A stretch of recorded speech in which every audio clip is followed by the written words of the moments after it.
Hello and welcome to this ISM Trust webinar on synthesis in music production. I'm Ruth McPherson, Head of Charity Development at the ISM. To describe myself, I'm a white woman with mid-length brown hair and I'm wearing a purple polo neck and the ISM Trust logo is behind me. Before we begin the workshop, just a few things to note. During the presentation, please feel free to ask questions using the Q&A function and we'll do our best to answer these at the end. And do keep an eye on the chat box where we'll drop in some useful links.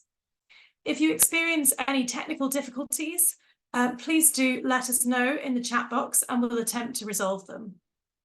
And if you wish to use them, subtitles are available to enable at the bottom of your screen. The workshop is being recorded and we'll share the recording with you afterwards, as well as a feedback survey, which we'd be very grateful if you'd fill out. The feedback helps us to improve future webinars.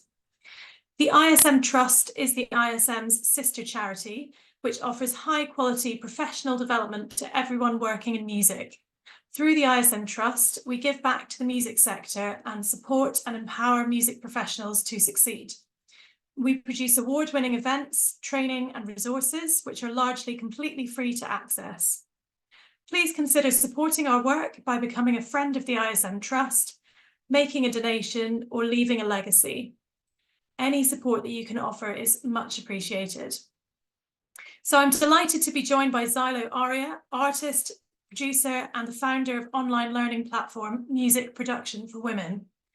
Through Music Production for Women, Xylo is determined to break down barriers that women face when approaching music tech by creating a learning space that is supportive and safe. She won a top 50 East London Innovator of 2020 award and a place on the She Said So Top 100 Alt Power list. Xylo is also a director and a treasurer for the Music Producers and Engineers Guild of Australia, as well as National Committee member of Women in Music Australia. So I'm very pleased to hand over to Xylo, who's going to deepen our understanding of synthesis, explore various synthesis types with us, and explain more about how synths work. So thank you, and over to you, Xylo. Thank you so much, Ruth, and welcome everyone. It's so lovely to be here with you all today and to kick off 2024 with this session with you all. And I hope you get a lot from it and learn a lot and learn something new as well.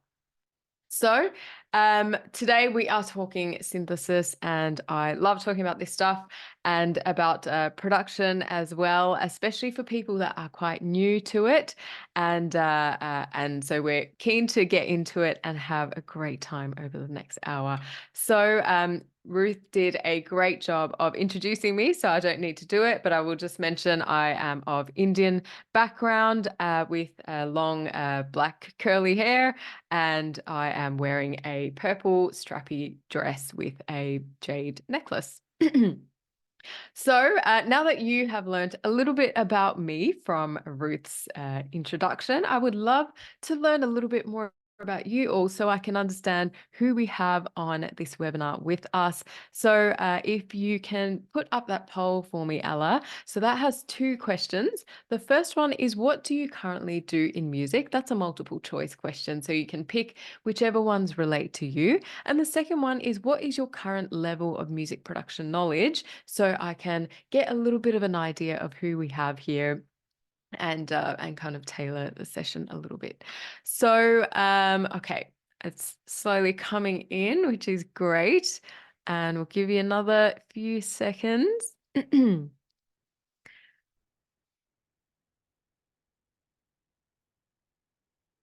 All right, a few more,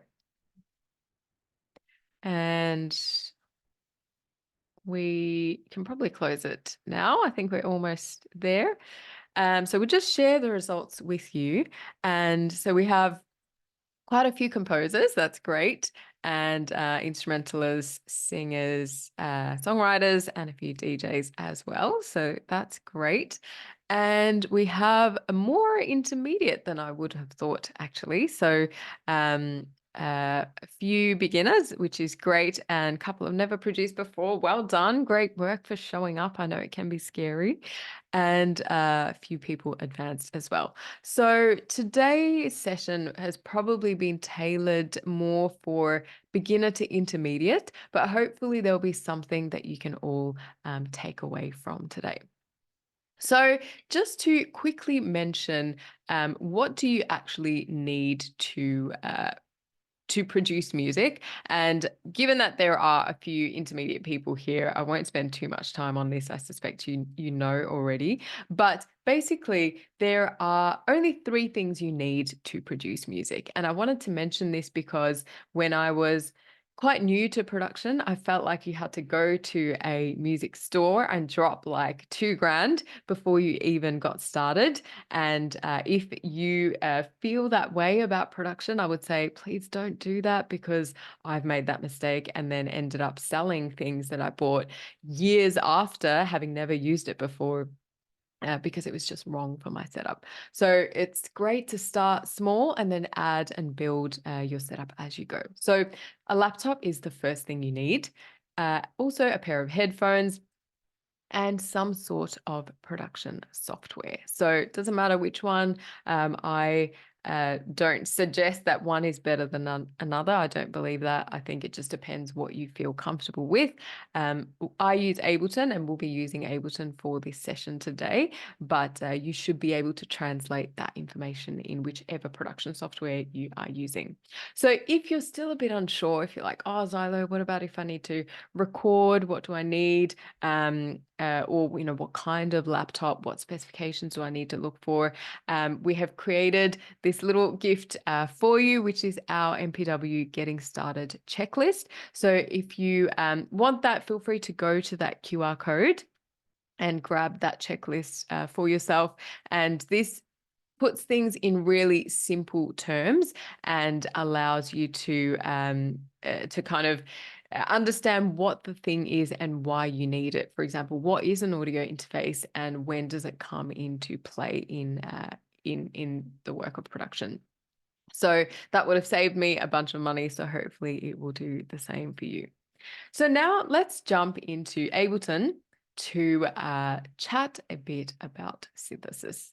So today we are going to be looking at synthesis, but we're not going to be looking at the different types of synths. There are so many different types of synthesis, like additive, subtractive, FM, or frequency modulation synthesis. And going into the detail of this, for me, I think can be a little bit less exciting. But today what we're going to talk about is the parameters that are available across most different types of synths so that you can use what we are doing today across any type of synth that you have, whether it is a hardware synth or a virtual synth, and doesn't really matter what type it is, you should be able to put that into practice. So for the purpose of today, we are going to be largely looking at wavetable synthesis in Ableton, mainly because I find it to be really visual. So if we go into instruments, I'm just going to grab a wavetable and put it into a track here. So now we can see this wavetable synth here. So when we are talking about synthesis, and if you have a sound in your mind that you want to generate, I find asking yourself these 3 following questions to be quite useful in then trying to generate that sound. So the first question is, if you're thinking of a sound, ask yourself, what is the quality of the sound that I'm thinking of? So is it quite a smooth sound, or is it a very gritty sound? So that's the first one, quality of the sound. The second question I would ask is, what are the frequencies that are within that sound? So is it quite a low frequency sub-bass kind of sound, or is it quite a high frequency sound? So that's question 2. The third question is, how does the amplitude or volume of that sound move over time? So that is the third question, and we'll go into all of those in a bit more detail. So the reason I like wavetable so much is that it's very visual and it clearly breaks the synth up into those three sections that we were talking about. So quality of the sound, frequencies, and amplitude over time. So starting with the quality of the sound, this is determined by the shape of the wave that is creating that sound. So synthesis is basically sound created by electronic waveforms. So right now we can see that there are a few different types of waveforms here. There is the sine wave, there's the triangle wave, there is the sawtooth wave, and there is the square wave here. So we can, using this fader here, select a different type of waveform. So the sine wave is a very pleasant and smooth sound. So that's kind of a nice one to hear. And as we move through these different waveforms, the sound becomes quite gritty and then eventually starts sounding a bit resonant. So if we see what this sounds like. So right now we're playing a sine wave. And just as I move through this, have a listen to what it's doing to the sound.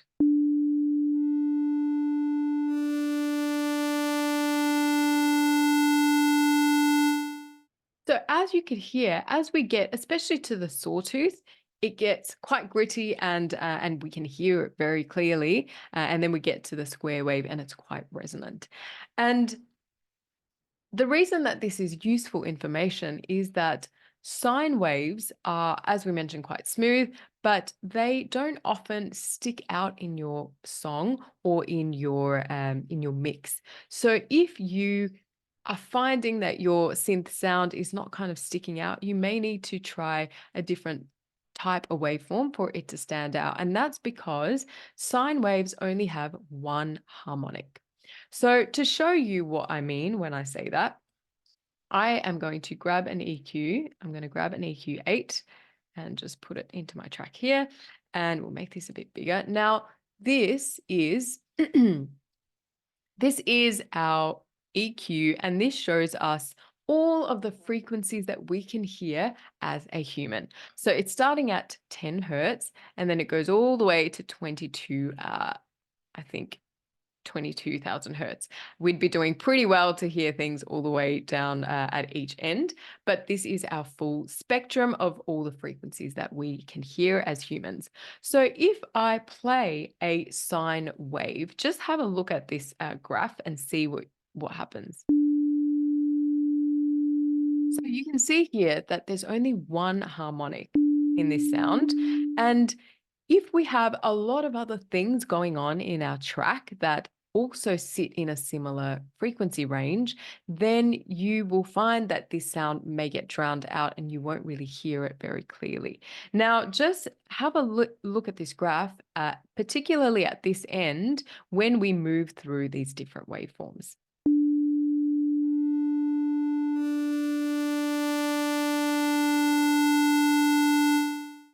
So as you can see, there are lots of different additional harmonics to that sound, kind of peaking when we get to the sawtooth wave and then comes back down a little bit with the square wave. So with our sawtooth wave, if we have things going on in this part of our song, that's fine because there are so many other harmonics in the rest of the frequency spectrum that it is still going to cut through in our track.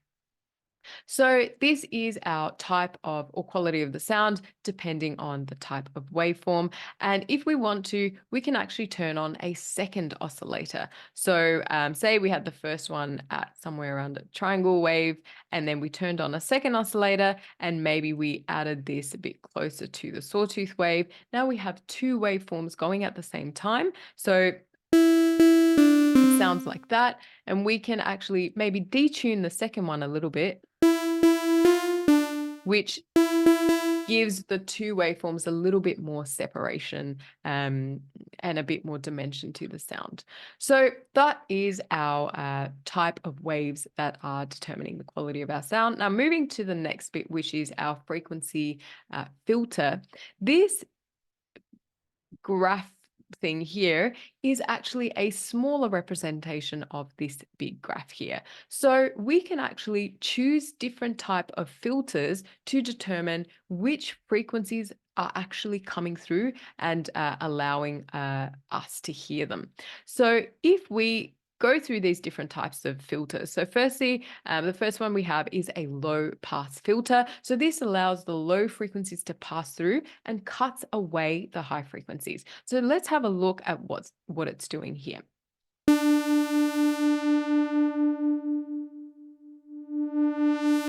So as you can see, while I am moving my filter knob, it's actually cutting away some of these high frequencies. Now, there is also a high pass filter, which cuts away the low frequencies and allows the highs to pass.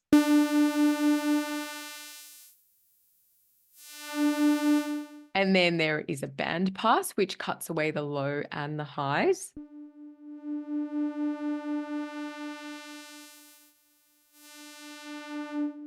And then we also have the notch, which actually cuts out a certain frequency.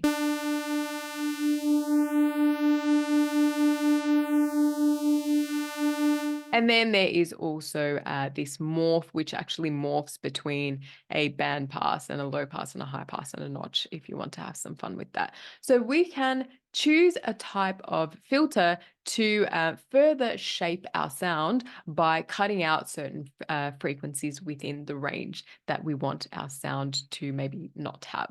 So that is our frequency filter section. We can also turn on a second filter if we want to, and then change that to a different type of filter shape, and then kind of further shape our sound if we want to, but I'm going to turn that off for the moment. So that is our frequency filter section. And then this last bit here is our amplitude over time. So I like to think of amplitude over time as the journey that the volume of that synth takes as we hold down a note and as we release it. So what happens to the volume over that journey? So we can manipulate our amplitude over time using our ADSR knobs or faders or whatever they are on the synth that you are using. So ADSR is also sometimes known as an envelope. So I have no idea why it doesn't look like an envelope or represent an envelope in any way to me, but that is why that's what it's called. So if you see the term envelope, it's basically referring to your ADSR. So now, what is ADSR? So starting with A is your attack.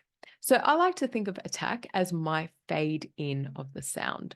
So if you want your sound to fade in, then you want a longer attack time. So say I have this set to 2 seconds or 2000 milliseconds, then as I press down a note, it should take 2 seconds for it to get up to maximum volume. So see if you can hear that. So it took 2 seconds to get to the maximum volume there. If you don't want to fade in, you can have this really low and it gets to maximum volume straight away. So that is our attack. Now let's leave it at 2 seconds for now. I'll skip the D and go to the S for the moment. So S stands for sustain. So with our attack, we get to the full volume, and then the sustain determines the volume that it sustains at as we're holding down the note. So if you want the volume to stay at maximum volume, you can leave the sustain as 0. But if you want it to come down as you're holding it, then you can reduce your sustain volume to say negative 15 decibels. So it'll come down 15 decibels after it gets to its maximum volume there. So then the decay. The decay determines how long it takes for our sound to get from maximum volume at the attack and how long it takes to get down to its sustained volume. So if we have this set again to 2 seconds, then it should take 2 seconds to get to max, another 2 seconds to come down to 15 decibels. So let's have a listen and see if you can hear that.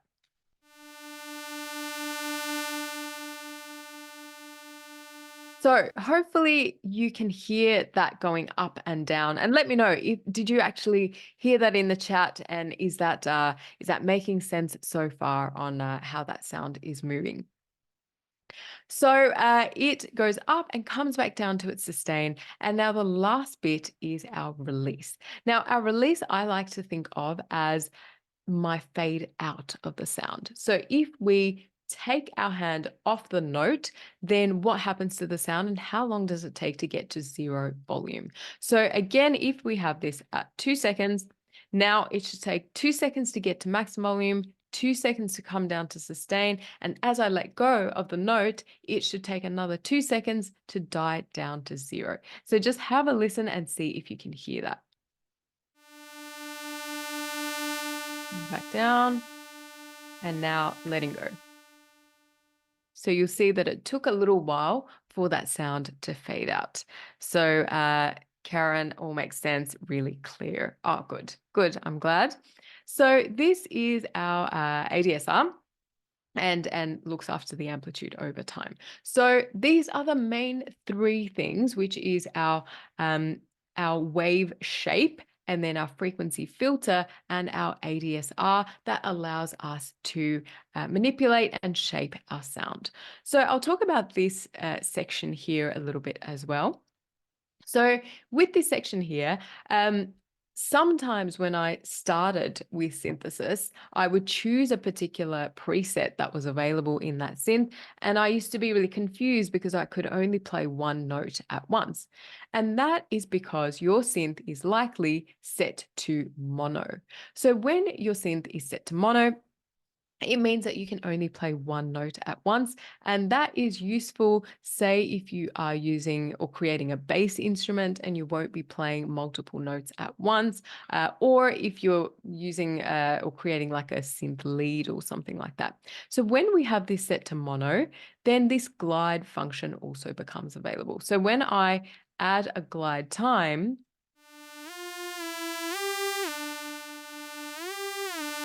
you can see that the notes are actually gliding within each other, and kind of as you're moving to the next note, there is a glide time there. So that is only available in mono mode. If we change it to poly, that disappears. But with poly, you can play things like chords and play multiple notes at once. And then there's this section here, unison, which has a few presets as well and allows us to increase the number of voices in our synth, which can add a bit more width to your sound. So say we've added this shimmer effect, and there are some more voices there. We can increase that as well.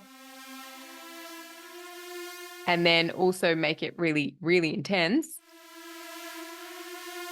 But yeah, that sounds a bit detuned to me. So I probably wouldn't go that crazy. So that is this section here. So now the next thing I wanted to talk about is our LFO. So LFO, I'm going to put it out there as a little pop quiz. Who knows what LFO stands for? Can someone tell me? I'm going to give you 20 seconds to answer that. Yes. Okay, Rian, well done. Mairead, don't worry, I will explain it. If you don't know, that's all good. And okay, lots of people, you've got it. Well done. Great work. So LFO, like you mentioned, is a low frequency oscillator. So essentially, it is just a waveform that keeps oscillating.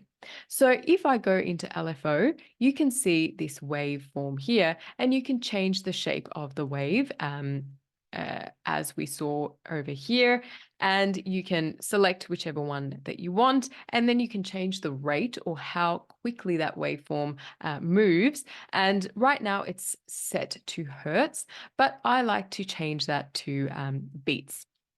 So if I change it to beats, then this actually allows us to move or to change the rate of this waveform along with the tempo of our project. So we can set this to, a quarter note, 16th note, whatever we want to there.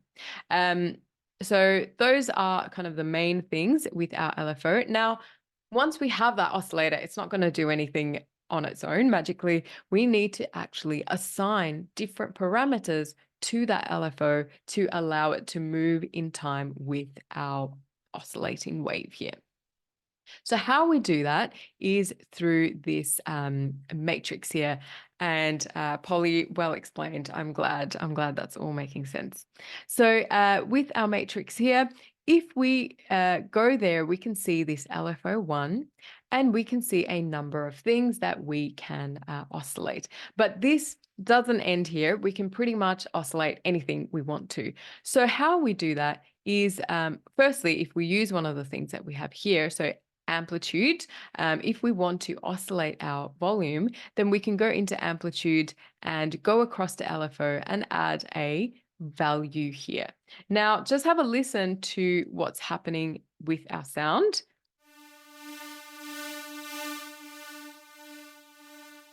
So you can see that actually, I'm going to change my, should I? Okay, no, that's fine. I'll leave it. So now hopefully you can hear that volume going up and down along with our LFO. And we can do this with anything we like. So if we go into this section here, maybe I want to manipulate my waveform shape. So if I click on this, you'll see down the bottom, there is oscillator 2 position. So now if we add a value here, just watch what happens here. So now our waveform shape is moving as well along with our LFO here. So, so we can do this with whatever we want. We can do it with frequency. As I'm clicking these things, more parameters are being added here for me to manipulate. And then we can just go crazy and just add loads of values and have a lot of fun with it. So now that we understand some parameters that we have available to us in our synth, in our wavetable synth, why do we care about this and how do we actually use it in our music creation? So I am going to close my EQ here and just jump into these two I've created some chords here and I've created some bass notes here. Now with our chords, perhaps I want to create like a long pad type instrument to play these chords. So if we go and grab a fresh wavetable, so I'm going to go back to instruments, get wavetable here, and now let's start fresh. And with this sound, maybe, I forgot to mention as well, we have these basic wave shapes, but if you want to, you can also use all these random presets that they have and get some more interesting sounds if you want to. So maybe I'm just going to not think about this too much. Okay, let's just see what that sounds like. So I've chosen two preset waveforms. And with my frequency filter here, maybe I will choose a high pass filter and just cut away some of those low frequencies that I don't really need in this pad sound. And for my amplitude over time, because I wanted this to be like a long sort of pad, I might have actually a longer attack time. And I'm not too fussed about the sustain coming back down. So I'm just going to leave it at max volume, which means your decay becomes a bit irrelevant as well. And then I might add a bit of a longish release time as well. So now we have this this kind of long sound, and let's have a listen to what it sounds like with these chords. Okay,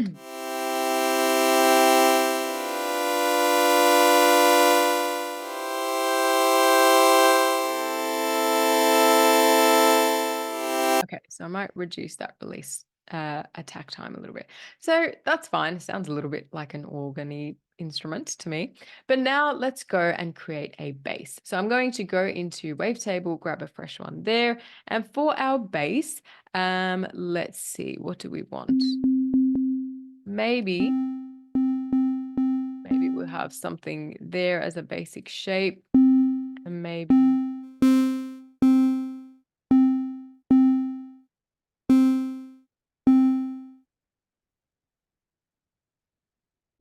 Okay, maybe we'll leave something around here. And with our filter here, perhaps this time I'm going to use a low pass filter and cut away some of those high frequencies. And actually, I'm going to play lower. Okay, so now I think that's fine. And this section here with our amplitude over time, perhaps with this bass, I don't want it to be like a long, fade in for the bass. I just want it to be a bit more of a plucky bass. So for a more plucky sound, we want a fairly short attack time and a lower sustain, because if you think of anything that's a bit plucky, then that initial sound will only come when we play that string, for example, but it's not going to stay there if we stop playing the string. So I'm going to reduce my sustain, reduce my decay, and so now hopefully you can hear that sound, even if I hold down my note, it kind of comes back down quite quickly and gives that little bit of a pluck. So let's see what that sounds like.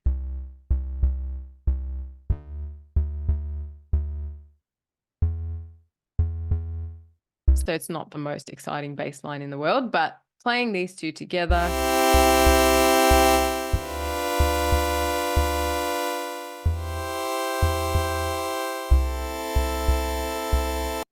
Okay, so at least hopefully you have a bit of an idea of how you can use these parameters to create the sound that you are looking for. And I would recommend to spend time just playing with these yourself. Like, try the different filter types, see what actually it's doing to your sound, play with the ADSR and hear what you are doing to that sound as well. And now I very quickly want to show you some other types of synths to show you the same parameters so that you can see what you are looking for on whatever synth that you are using. So let's, instead of this wavetable here, actually I'll leave that there. I'll go into instruments and I'm going to grab an analog. So analog is quite an old Ableton synth. So wavetable is relatively new. But let's have a look at analog. Now, we look at this synth and then you might say, what is this? This looks so different to what we were looking at. But if you look closely, you will find the same things that we were looking at before. So this section here is our quality of the sound, which looks after the waveforms. This part here looks after our frequency filters, and this looks after our amplitude over time. So if we look closely, in our wavetable, we had these two oscillators and we could choose our different wave shape. In analog, you see here, oscillator 1, oscillator 2. You can choose the different waveform in this drop down here. So you've got your sine, your triangle, your square. This is a noise wave. And then we can go and detune one of them if we want to, exactly as we had in our wavetable. And then this section here is our frequency filter. So here you can, instead of selecting the filter shape, it actually says the shape in words, which for me is less visual, which is why we didn't use this synth for our demonstration. But it has the same things here: low pass, band pass, notch, high pass, formant. So you can select your different filter here. You can change your frequency where that filter starts kicking in, as we could here as well. So again, same thing. So this section here, when we click on our amp, then again, you start to see some very familiar words: attack, decay, sustain, release. So if we increase our attack time, change our sustain volume, change our release, we're doing the same things. And then again, you've got your LFO that you can turn on, and you can then assign it to different things, parameters as you go through your synth.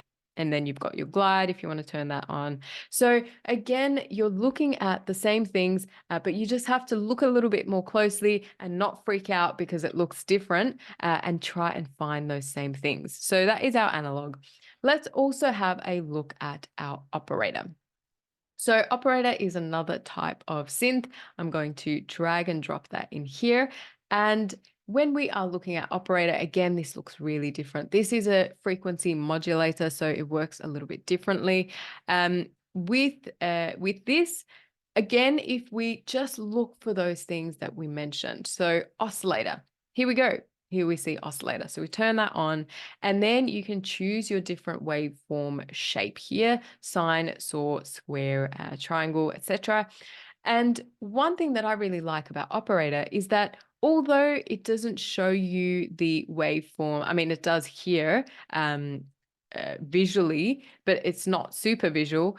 But this part here actually shows you the harmonics that are in that waveform, and that I think is quite cool and useful. So if we go into sine, remember that sine wave that we saw only had one harmonic. So if we click onto sine, you can see it's only got one. But if we go into, say, saw 32, you can see loads of different harmonics there. So that's quite useful. That's our oscillator. Then if we have a look at our filter, you can click in here and then you see again the same filter shapes: high pass, band pass, all of that stuff. And then you can change your filter frequency here. So that's our filter, our frequency filter. Then if we are looking for our ADSR, envelope, this strange word that we don't know why it's used, envelope, then turns on our ADSR envelope. So if we want, we can increase our attack time. We can change our decay, we can change our release, increase your sustain, all of that stuff, just as you could previously. So that is our ADSR. And then we have our LFO here. You can turn that on, change it from a sine to a square, as you know, or whatever shape that we wanted here. So again, it's doing quite similar things. So how are we feeling about that? Let me know in the chat. Did that all make sense? And do you understand how you can use these things in your own music creation? And hopefully you, even if everything didn't make total sense or very clear, Christopher, that's really good. Hopefully you can spend some time trying to take in this stuff and just playing around with it, because that is really when you learn the most.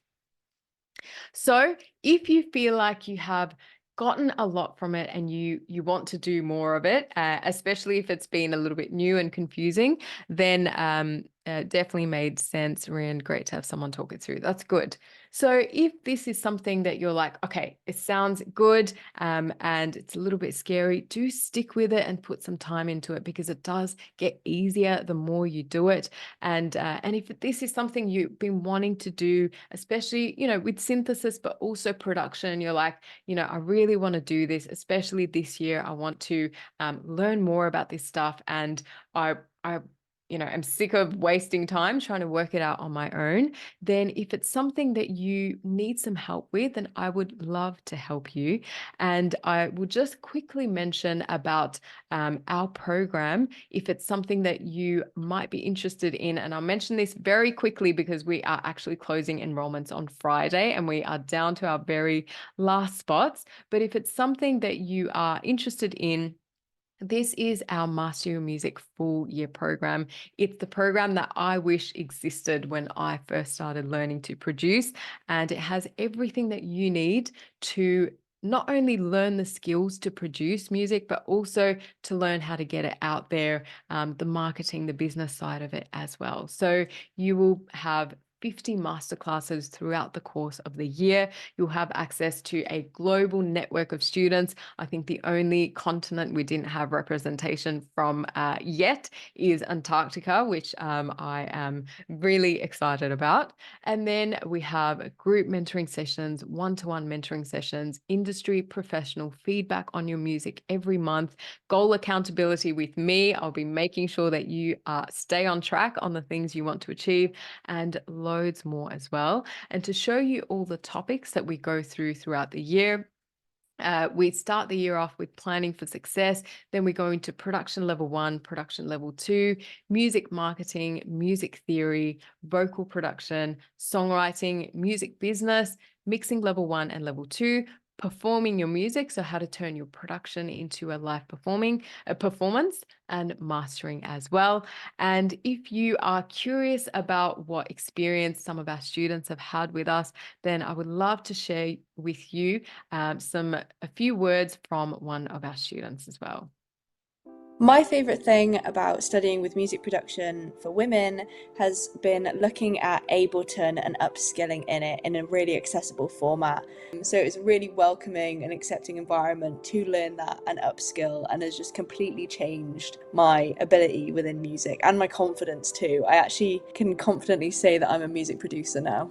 I feel completely different. I mean, I'm full-time in my career in music, whereas when I came along, I was sort of just dipping my toe in the water. Younger me would have never seen how far I could have come. That wouldn't have happened without going through this course. Since starting it, I think there's been 2-3 weekends where I haven't had a gig, which is incredible. I've been to Green Man Festival 2023. I'm in contact with a label now, and it's just going wild, and I absolutely love it. Thank you, Music Production for Women.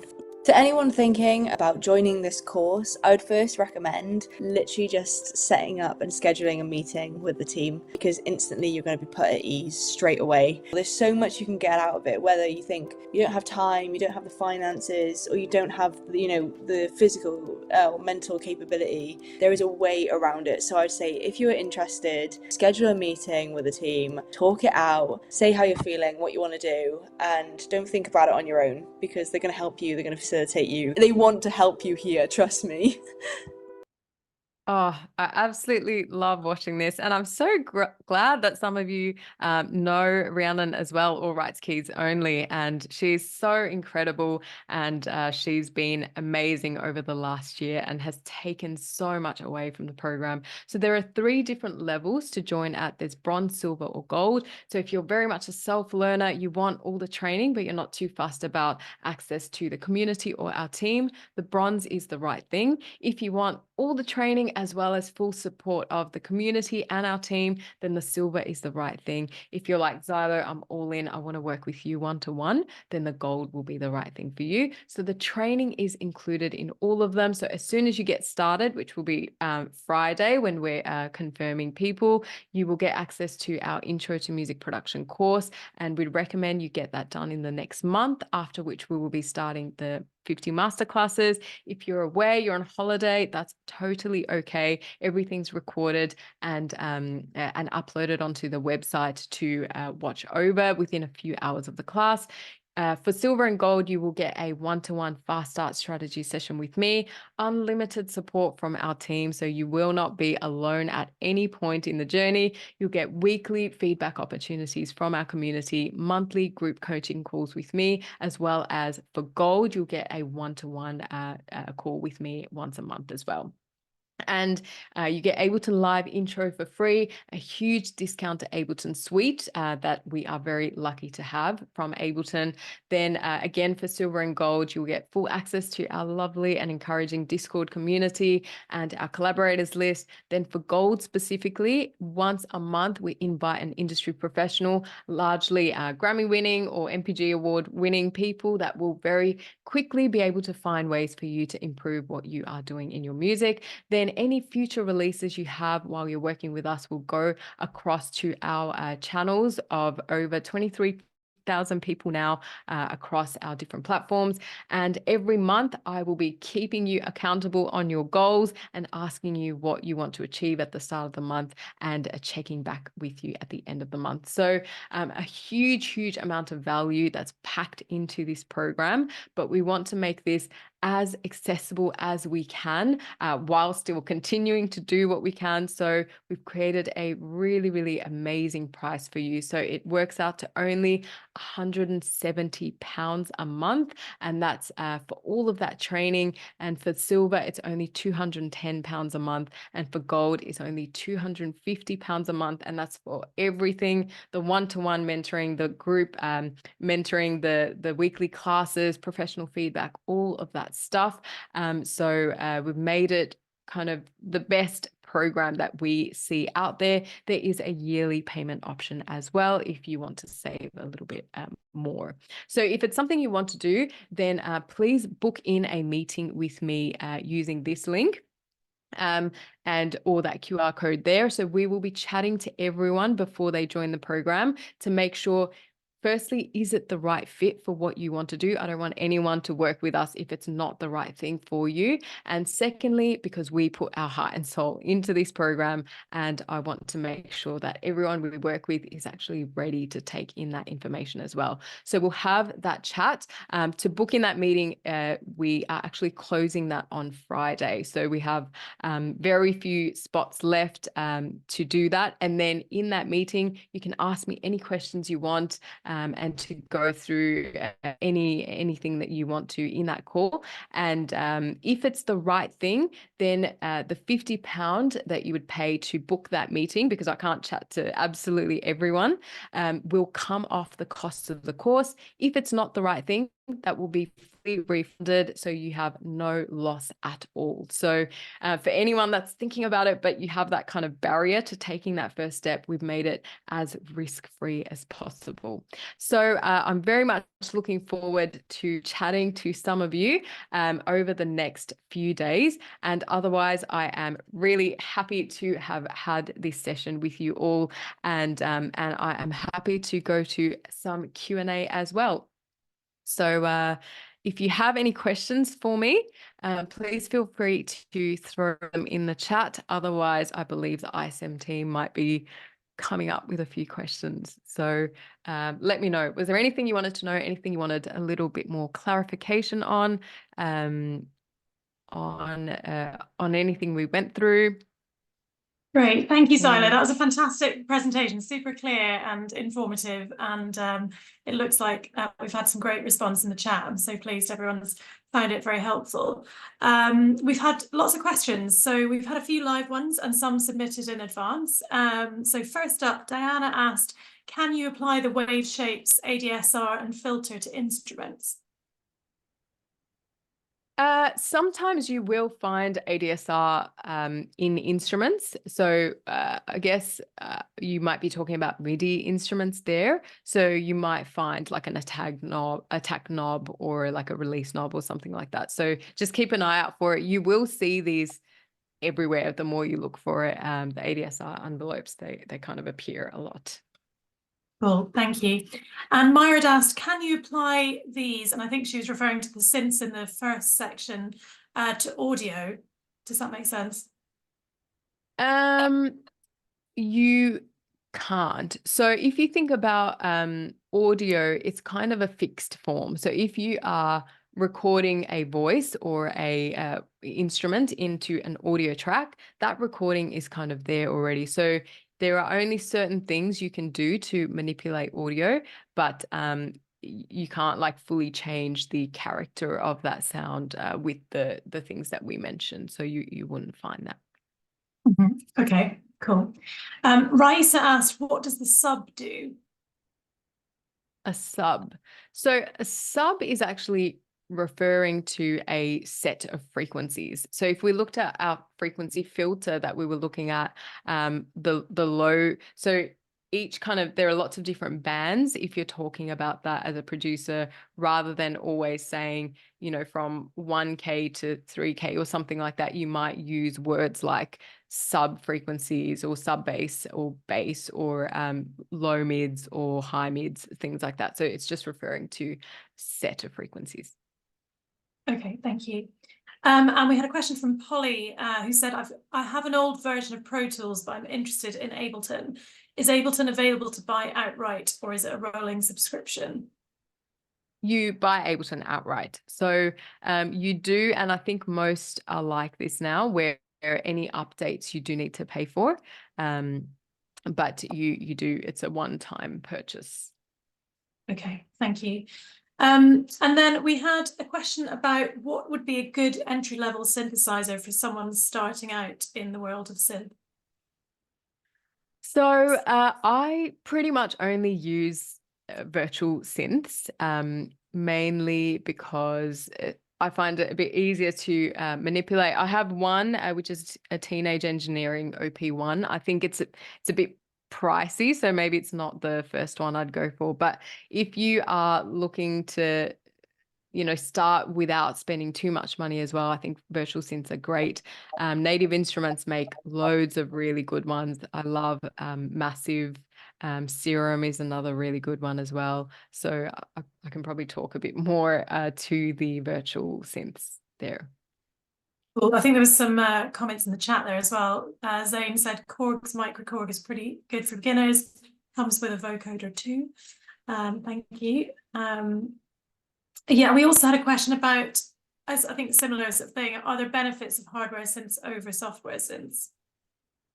So I guess the main benefit of hardware synths is that it's very tactile. So it depends what your workflow is like. If you like, going in there, changing the knobs and things as you are working, then that's great. Obviously, with a virtual synth, you are kind of limited to your mouse to do those things. So it depends on your workflow, on what you prefer. Cool, thank you. How effective is using granular synthesis for making soundscapes? I think it doesn't matter what kind of synths you use. Like as we saw today, you can manipulate whatever synth you're using to create whatever sound you want. So if you want to experiment with a granular synthesis or with granular synthesis in changing those things to create a nice soundscape, go for that. If you can also do that with a wavetable synthesis or a frequency modulation type of synthesis as well. So I wouldn't limit myself to say that one is good for a certain thing. Okay. A couple of questions on marketing. Someone asked, how do I start building clients?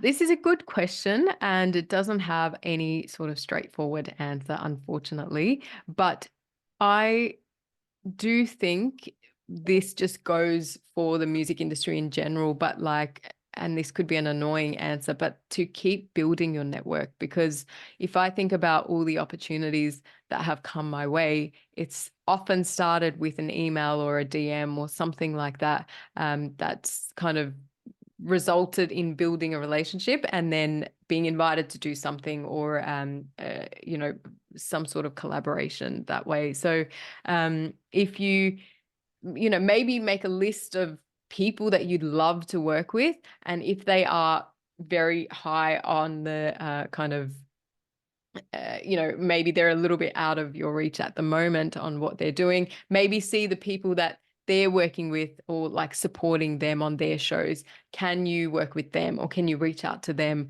and then start just being helpful to people as much as possible, and then eventually hopefully that will turn into jobs. Absolutely. Yeah, I think Ella posted a link there in the chat to some of the ISM's networking advice, and we also have lots of other marketing advice on promoting yourself. So do have a look at the ISM website, because there's lots of marketing info on there. Totally agree with what you said about networking. I think peer support is great as well, and that's why music production for women is such a fantastic community. And there are other peer support networks out there where you can chat to like-minded professionals and get tips and ideas. So yeah, networking is always a good idea. Our other marketing question was on what platforms would you recommend for promoting your tracks? I think this really depends on you and what you feel most comfortable in. Perhaps PR or marketing people will say you have to be on everything all the time, and posting at the frequencies that those platforms recommend. But reality, I know how hard that is and how draining it can be to the creative process. So I would say just pick what you like. If you like being on TikTok, for example, and now we're talking social media, I guess, then do that. If that doesn't feel right to you and you prefer Instagram, maybe spend some time on that. Yeah, so that's kind of that side of things. As far as what platforms to release your music on, it should definitely be on everything, but have perhaps some sort of strategy. If you care most about Spotify, then maybe put everything into that one platform, have most of your links as Spotify links, and try not to dilute the kind of your energy across all platforms. If you care more about Apple iTunes, then maybe focus on that one thing. Yeah. Yeah, I think I agree.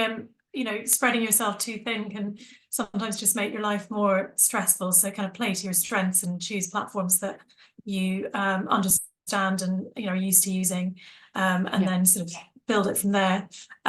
Again, we popped a link in the chat to our how to connect with a digital audience resource. So do check that out if you're interested in marketing and promotion. A couple more questions. So someone asked, should synths be mono? No, doesn't have to be. In fact, if you're using chords, you definitely don't want it to be mono because it won't play more than one note at a time. So you'd want to change it to poly if you're playing more than one note. Okay, cool. And I think you covered this at the beginning, but what equipment should a beginner look to get hold of if you're kind of starting out in music production? So yeah, so like I was saying, just starting really basic with what you have is good. So like laptop, headphones, and some sort of production software, and you just add things as you need them. So then if you're recording something, then you'll need a microphone and an audio interface. And then if you want to listen back on speakers, then you'll need studio monitors. But just starting with those three main things would be really good. And then we have like a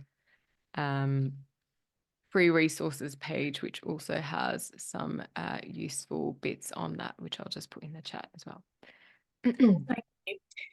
Zane, thank you for your question. Zane asked, do you have any ways to find smaller artists to start collaborating with and getting placements? Okay, so smaller artists, I think social media is your friend in that regard. You know, sometimes you can even just follow certain hashtags of like independent artist, you know, London or wherever you're based or something like that, to try and find people that are posting about their work, and then just kind of seeing maybe someone who's growing but isn't kind of already broken through. So you can reach out to them, and then even just going to loads of networking events. I think London is so good. I'm actually based in the Gold Coast in Australia, so I'm not in the UK, but when I was there, it's such a good place for going to loads of there are so many different free music networking events that you can just go to and make friends with. And then, you know, you'll meet loads of musicians there that you can start working with. Yeah, absolutely.